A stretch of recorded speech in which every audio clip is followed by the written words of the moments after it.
The first words out of his mouth weren't hello, they were an order. You will come to your brother's wedding. We need to look like a perfect family. I didn't flinch. I let the demand sit between us like a loaded gun. No. The silence on the line sharpened. Then his voice dropped to the tone he always used when he thought he had power over me. If you don't come, don't expect a dime when I'm gone. And I almost laughed, because after all these years, they still thought money was the chain around my neck. They had no idea. I grew up invisible. Every achievement, every medal, every ribbon I fought for, it barely registered. That's nice, my mother would say without looking up from her wine glass. But when my brother scored a single point in a junior league game, they threw a party. Photos on the mantle, champagne in the fridge, laughter that carried into the night. I told myself it didn't matter, that if I just kept working, they'd notice me, love me. But the years passed. My efforts turned to ash in their hands. So one night I packed my bags. No dramatic goodbye, no slammed doors, just silence. I moved states away. I waited. Weeks turned to months, months to years. Not one call, not one message asking where I'd gone. That was when I knew. I wasn't a child to them. I was a placeholder, background noise. But in silence, I found strength. I poured everything they ignored into myself. Long nights, brutal work, ruthless decisions. Startups that failed, investments that hit, calculated risks that built into an empire. I didn't just survive, I thrived, quietly, invisibly. My net worth grew past theirs, past my brother's, past everything they thought mattered. But I never told them.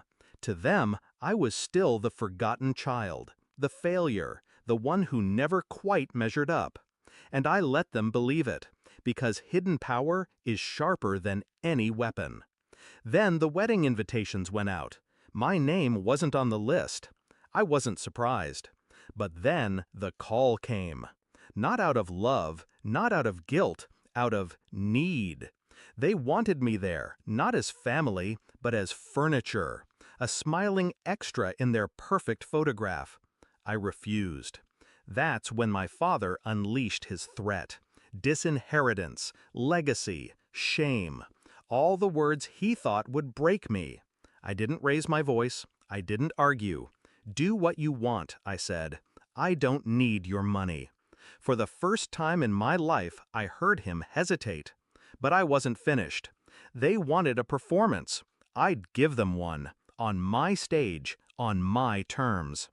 A week before the wedding, I mailed a single package to my brother. Inside, a check. Not small, not symbolic. Big enough to buy their entire venue outright. Signed in my name. No note, no explanation. Just numbers. I knew exactly what would happen. My brother would open it. He'd show it to them. My parents' faces would collapse under the weight of reality.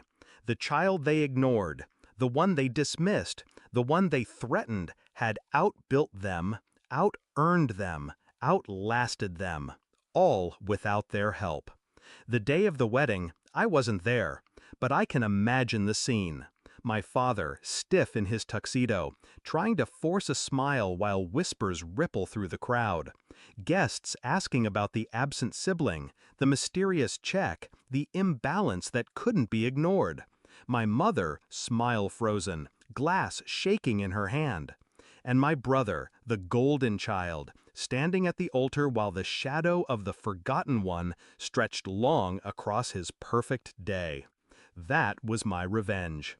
Not yelling, not fighting, not begging for a seat at their table. No, I built a higher table, and they weren't invited. Later that night, my phone buzzed again.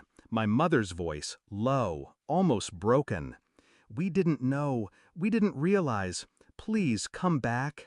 Her words would have gutted me once, but now they were just echoes. "You didn't notice when I left," I said. "You didn't notice when I built everything without you. Now you notice? Too late." and I hung up. Revenge doesn't always come in fire and fury. Sometimes it's colder, cleaner. It's the silence when they expect a scream, the absence when they expect obedience, the success they never believed you were capable of. My father thought he could cut me off, but the truth is, I had already cut them out.